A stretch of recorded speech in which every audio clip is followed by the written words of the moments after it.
Agora a gente vai pro Rodolfo Arona com uma ideia de alguém chamado Thiago Nigro e um paradoxo de um casamento feliz. Eu não faço ideia do que isso significa, do que isso é. Eu apenas olhei e pensei, dá pra assistir. E vamos lá. Vou dar um exemplo pra vocês. Outro dia o Thiago pediu Outback. Ele é um adulto, ele faz o que ele quiser da vida dele. Fora da minha casa, aqui dentro não. Para dar de exemplo para os meus filhos, não. E aí veio um refrigerante dentro do negócio. Aí eu falei, com certeza está Vê um refrigerante. pediu, né, meu amor? Eu acho que ele tinha pedido. Não foi uma hipótese eu tirar da sacola. Foi pro lixo direto. E aí, esse tipo de atitude, antigamente, as pessoas falam, nossa, que absurdo, Olá, Vênus. Como é que vai? coitado, que terrorismo. Pra mim, dar uma lata de refrigerante pro meu marido é saber que eu estou diminuindo o tempo de vida dele. Você acha mesmo que eu quero isso? Que eu quero Quê? que as minhas filhas tenham menos tempo de pai? Se quiserem me chamar de terrorista alimentar por conta disso, de doido, de o que quer que seja, pode chamar. Eu tenho pena, Tá no bom. fundo, porque as pessoas não têm a menor consciência do dano disso. O que foi esse começo? O que foi isso? Olha só que massa, o Primo Rico é um legendário. Ele também vai pra área VIP da Lagoinha, tem uma vida A mulher falou que o cara vai perder tempo de vida de usar de tomar uma Coca Zero. É isso mesmo que eu entendi? Tá, eu tô bem. Tô legal, eu acho. que todo Faria Limer sonha, faz investimentos na bolsa, casa com uma blogueira de lifestyle fitness, mora numa casa consultório, é filmado o tempo todo, afinal, quem precisa de privacidade? Frequenta uma igreja de parede preta. Se você ganha mais de 40 mil por mês pra vender a sua privacidade, meu querido, você muda. Não, eu só não mudei o nome da live. Poderia ter colocado meu nome, mas tem um trocadilho aí, alguma coisa assim. Agradecendo a todas essas bênçãos e ainda Ninguém só dando liga fé pra em isso outros também. caras que tem esse mesmo perfil pra encontrar a sua masculinidade. Posso falar?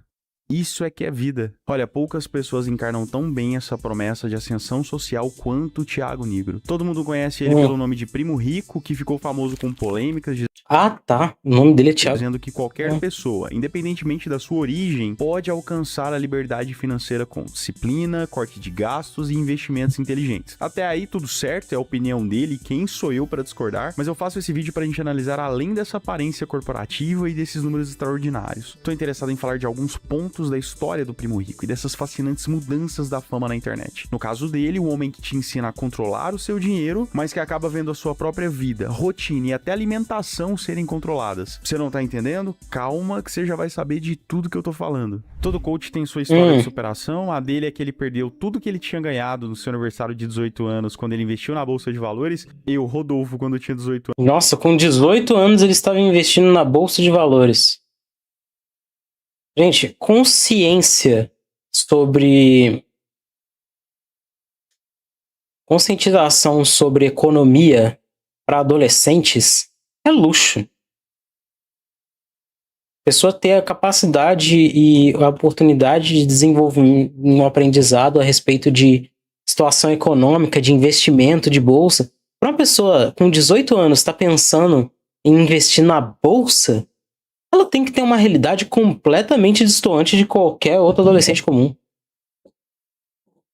E não é por todos os outros adolescentes serem mais burros, mais lesados, não, é porque não tem acesso. Os pais que criaram essa criança não tinham acesso a isso, não tinham capacidade de mostrar isso pra ninguém. Anos gastava toda a minha grana com um jogo de Play 3, talvez seja exatamente por isso que eu não tô milionário hoje em dia. Não, mas não esse é, erro não. no início foi transformado numa peça fundamental para ser quem ele é hoje. Entendo, uma oportunidade não vem pra todos. Vem pra quem tem como pagar pra tudo e paga só pra si mesmo. A oportunidade, o contato, as referências, a economia, ela não vem de você merecer, propriamente dito. Você pode merecer, mas não necessariamente vai vir disso. menos na internet. Ele admite esse erro da juventude e isso deixa ele mais humano. O cara é Uau, imperfeito como qualquer outra humano. pessoa. Cria uma identificação. Olha só. Se um Uma coisa boa, hein? Que bom que ele é humano, né? Poxa, imagina se ele não fosse humano. Uau! jovem comum como ele errou e virou um baita milionário, eu, espectador, também posso. O fracasso deixa de ser uma vergonha, ele vira o melhor produto de marketing que ele tem. Lança o canal Primo Rico no YouTube e ele percebe um detalhe muito interessante, a falta de domínio financeiro da classe média. Os bancos falam uma linguagem muito complicada, esses analistas mais tradicionais são muito frios, muito Não tô entendendo nada. Como não? Qual que é a sua dúvida? desconexos. O Thiago adota aquele arquétipo do primo bem-sucedido, aquele parente acessível que senta na mesa do almoço de domingo e explica pra galera de forma simples como que rende a sua grana, uma baita estratégia que aproxima a pessoa comum do mercado financeiro e cria uma relação de confiança que pra ele é extremamente lucrativa. Comprei a casa de 40 milhões do Neymar. Vos pergunto, para quê? Para dar 40 milhões numa casa e a vasta margem da população não consegue ter nem o dinheiro do aluguel? Por quê? Que ele pode pensar, nossa, 40 milhões, vou comprar. Ah, consiga você. O seu. Eu te ensino. É o primo rico? Engraçado que eu ganho dinheiro te ensinando. É o primo rico? Aí ele lança o livro do 1000 ao milhão sem cortar o cafezinho que o consolida no mercado financeiro. Foram milhões de cópias vendidas. A obra vira praticamente uma bíblia dessa geração que só pensa em prosperidade. A ideia é simples, gaste bem, invista melhor e enriqueça a longo prazo. Tem uma promessa de juros compostos, confiança no mercado. Agora vem a parte mais polêmica de que, na minha opinião, esse livro vende uma ilusão de que o sistema é igualmente justo com todos, basta Não se é. esforçar. Bom, e o canal dele cresce, o discurso dele muda de planejamento financeiro para performance absurda, ele adota a famosa cultura do sacrifício. Você já ouviu falar? O cara vira um dos maiores pregadores da ideologia hustle no Brasil. Um monte de frases sobre acordar às 5 da manhã, trabalhar. A cultura hustle tem ganhado destaque nos últimos anos, incentivando as pessoas a trabalharem duro e a dedicarem muitas horas ao trabalho para alcançar o sucesso. Embora muitos defendam o estilo de vida de hustle como uma forma de alcançar objetivos ambiciosos, outros argumentam que esse movimento cultural pode ter efeitos negativos na saúde mental e física das pessoas. Nesse texto exploraremos o que é a cultura hustle e como você... Ou seja, a cultura do tire tudo o que te dá prazer na sua vida, acumule uma quantidade ínfima de dinheiro que não corresponde a nada e corra o risco de perder tudo isso depois. 14 horas por dia e de que você tem que abrir mão do seu lazer para ter Conheço um várias futuro pessoas que incerto. fazem. E isso acaba sendo repetido por um monte de gente. Isso cria Aí de repente você tá com 75 anos, você não fez absolutamente nada, você não tem muito dinheiro sobrando, se tiver vai ser para sua aposentadoria ou alguma coisa assim, gasta em remédios por conta do tanto de estresse e saúde mental deteriorada que você acumulou ao longo dos anos. uma ideia de que o cansaço é motivo de orgulho e quem não é rico simplesmente não é rico porque não se esforça o suficiente, ou nesse caso porque dorme demais. E Sabe por que a gente santifica essa exerção de que o trabalho é dignificante? De que todo mundo que trabalha é uma boa pessoa? Que a primeira coisa que a pessoa exclama na hora que alguém vem buscar, não, moço, sou trabalhador. Como se isso fosse uma novidade para o mundo. Tipo, ele ser trabalhador torna ele digno, torna ele confiável. Não. Você trabalha porque você precisa viver. Você não é uma boa pessoa porque você faz o mínimo para você sobreviver. Isso não te torna nada. Mas é bom cultuar isso, é bom criar isso na cabeça das pessoas, porque se todo mundo acreditar que trabalhar o máximo possível faz bem, e é bom e te torna uma pessoa melhor, essas pessoas vão fazer isso. E quem ganha? Não ela, a pessoa que manda. não demora para o canal do YouTube virar uma marca bilionária. Ele cria o Grupo Primo, vende um monte de curso, mentoria, assinatura, sobe numa escala gigantesca. Produtos como o Finclass têm produção de nível Netflix. Agora ele é, além de criador de conteúdo, um magnata digital. Faz parceria com outros caras fortíssimos do mercado e constrói um sistema em que pensa somente em reter o cliente pelo maior tempo possível. E o primeiro BO real de imagem na vida dele foi durante um podcast, quando ele defende que dá para fazer compras no mercado para uma pessoa só com apenas R$18 por semana. Essa fala foi tão absurda que... R$18 por semana? Quê? Graças a Deus não tinha maluco aplaudindo, só um monte de crítica e meme. Em que planeta esse cara vive? A inflação dele é diferente da nossa. Essa conta parece um desdém, um desconhecimento absurdo do custo de vida real no Brasil. A conta de padaria dele, no caso desse milionário, mostra um abismo entre a teoria maluca que ele inventou na cabeça dele e a realidade de uma pessoa comum. Ai, cara, e essa polêmica... Dá pra você sobreviver e com a comida com R$18 por semana. Agora assistam como eu pago R$36 em um pão de queijo com café. A polêmica dos R$18 mostra um problema estrutural no discurso dele, porque ele nega as condições reais de cada um. Vocês sabem o que você consegue fazer com R$18 por semana? Comprar 1 quilo de frango. Vai me dizer que você se alimenta sozinho por semana um negócio de frango. Tratar a pobreza como uma simples falta de gestão dos gastos ou chamar de mentalidade limitada é simplesmente ignorar a desigualdade mostrada em dados reais nesse país. Para muita gente, esse estilo de enriqueça sozinho, só depende de você, vem de uma espécie de anestesia comportamental e ainda joga total responsabilidade nas costas da pessoa. Pois é, porque depende de você. Então, se der errado, é porque você é ruim. Problemas que, na verdade, não são dela, são totalmente sistêmicos. Eu vou falar o básico aqui novamente para ficar bem claro. É muito desproporcional para uma pessoa que, por exemplo, mora com os pais, teve uma ótima base educacional, teve amigos, lazer, recreação, professores que entendiam de psicomotricidade.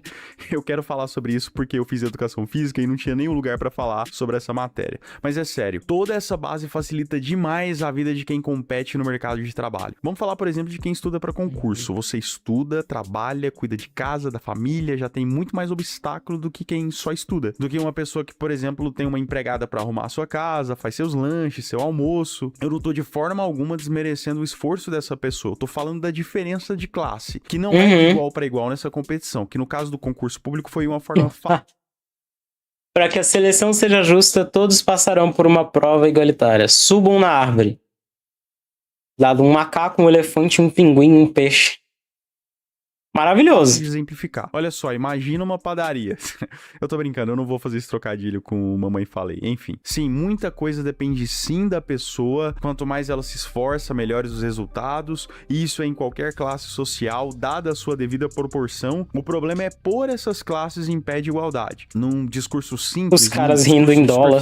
Sim, existem muitos conselhos úteis, eu admito isso tranquilamente. Mas não dá pra dizer que qualquer pessoa se esforçando o suficiente, nesse caso, trabalhando 14 horas por dia, vai conseguir a mesma coisa. Cara, com R$18 de alimento por semana, mesmo na época que ele falou isso, qual variação alimentar você teria? E o descanso, e a nutrição? E já que eu tô falando disso, o Thiago realmente defendeu jornadas surreais de 14 horas por dia como o único caminho legítimo para chegar no topo. Não tem pobreza que resista a 14 horas de trabalho, ele disse, ou algo assim. Cara, você com o visual de ter um cachecol ao redor do pescoço, uma blusa branca dizendo isso, de 14 horas de trabalho. Você trabalha com o que 14 horas, primo rico? Todos os dias, com o que você trabalha? Conversando com seus amigos ali com uma Coca Zero na mão rindo em dólar? Com isso que você trabalha? Faz 14 horas de laje? Imagina o Tião da construção ouvindo uma coisa dessa e se culpando por não morar na mansão que ele tá construindo. Desculpa, mas essa glamorização do cansaço parece como uma apologia da exploração do trabalho. Pelo menos algumas pessoas se perguntam até que ponto vale a pena destruir a minha saúde mental e meu presente em nome desse futuro incerto. Ansiolítico em dia, antidepressivo em dia, como que tá o estresse, os vícios. É óbvio alta que de a gente tem sim que fazer 823%. sacrifícios, coisas importantes não são fáceis, ainda mais... A gente acabou de ver a respeito disso de ansiolítico, antidepressivo. Se você quiser conferir, você tem que ver o vídeo mencionando porque as pessoas se viciam em calmantes no Brasil. Pode procurar aí ou ter a referência aí no card. Mas depois de ver esse aqui. Pra nós, gente comum, tudo é com muito esforço, muito trabalho. O problema é quando a gente romantiza isso, nos iludimos que depende única e exclusivamente de nós. Igual eu citei lá no vídeo do Luciano Huck, é tratar a exceção como regra. Isso é um absurdo. Por muito tempo a imagem dele estava ligada à sua companheira, que também era sócia, Camila Ferreira. Ela estava nos bastidores desde quando o projeto ainda era só um sonho. O fim do relacionamento foi de forma discreta no início, mas fez uma galera se o fim do perguntar, relacionamento. essas parcerias, o relacionamento é real ou é só um marketing? E como esses relacionamentos sobrevivem? Nossa, como eu tenho agonia das pessoas que usam esse colete de salva-vida como se fosse uma coisa chique e bonita. É Ele termina feio. com essa Camila Ferreira e já É anuncia que tá feio. namorando com a influencer fitness Maíra Card. Sério, eu nem sabia Maíra Card? Como assim?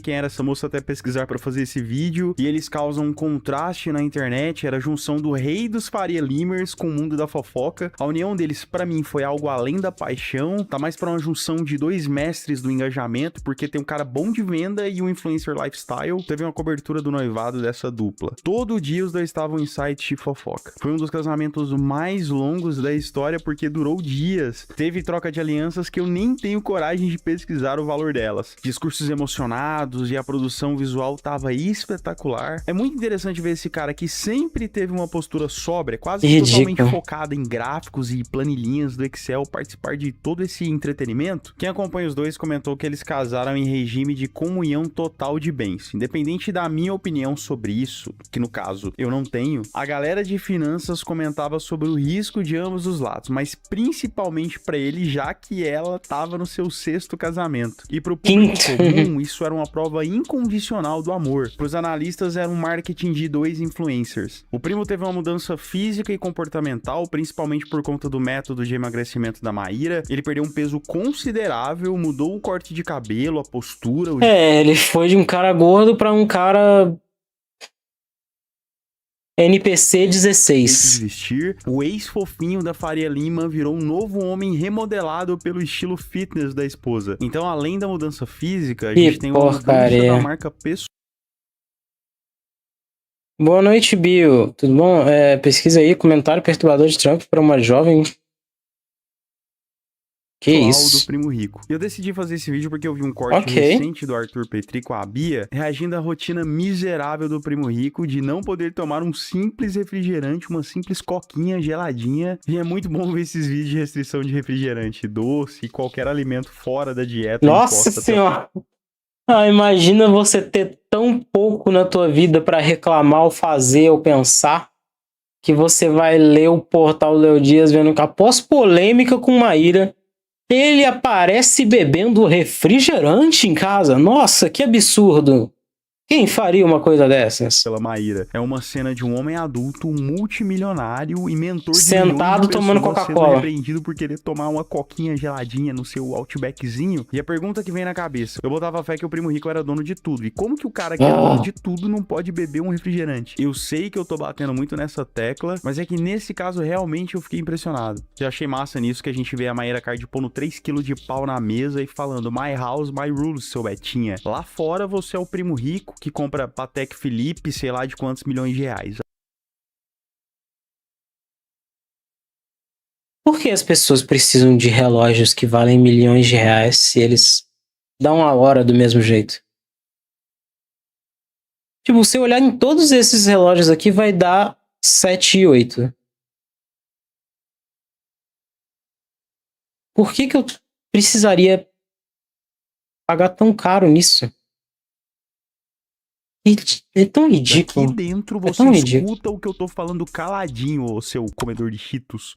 E voltamos à famosa saga de um casal que nada na vida acontece sem ter uma câmera ligada. Toda discussão, presente, viagem, restrição alimentar e momento em família registrado, editado e publicado. A vida privada é um inventário de conteúdo gravado o tempo todo. Isso é para manter o engajamento sempre lá em cima, mas já pensou no preço? Isso é triste. Disso? Ninguém sabe mais a diferença entre a pessoa real e o personagem comercial. É uma vida controlada pelo algoritmo. Sei lá, às vezes eu só tô ficando velho mesmo, mas eu tô achando isso isso tão absurdo. E o público dele é mais Não, é bem conservador, normal, já que mas, ele meu incorporou Deus, uma isso pessoa é legendária ridículo. e frequentador de área VIP da Lagoinha. Nada contra, é só uma observação que é justamente duas instituições que Frequentador de área VIP da Lagoinha.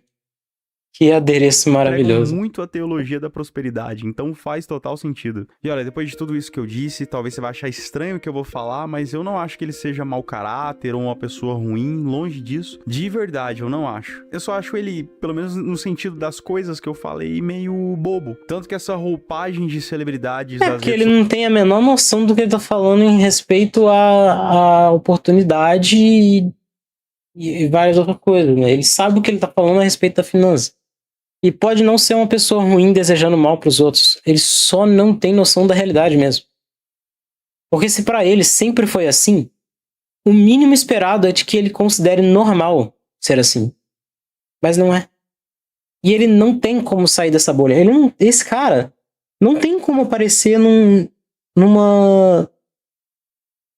nem próximo de um bairro mediano. Não tem.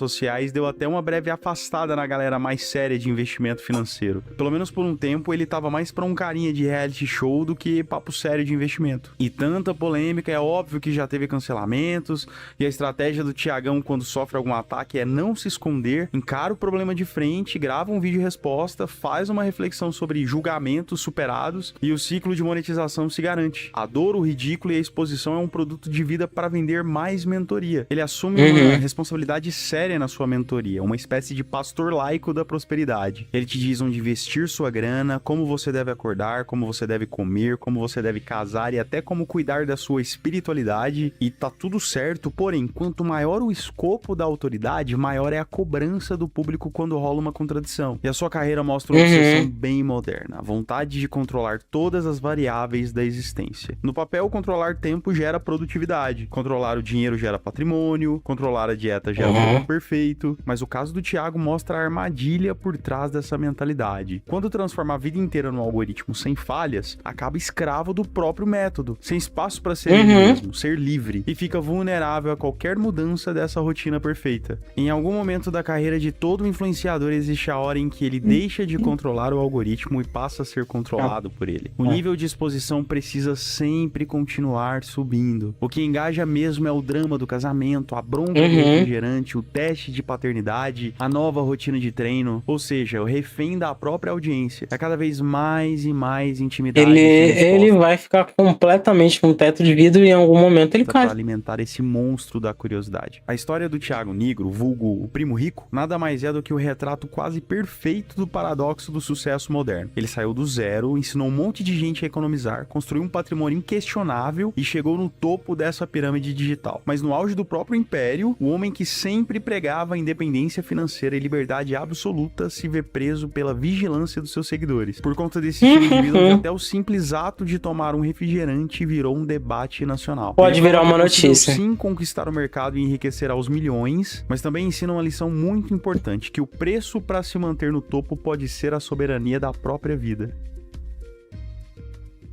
Que coisa bizarra. Bizarra.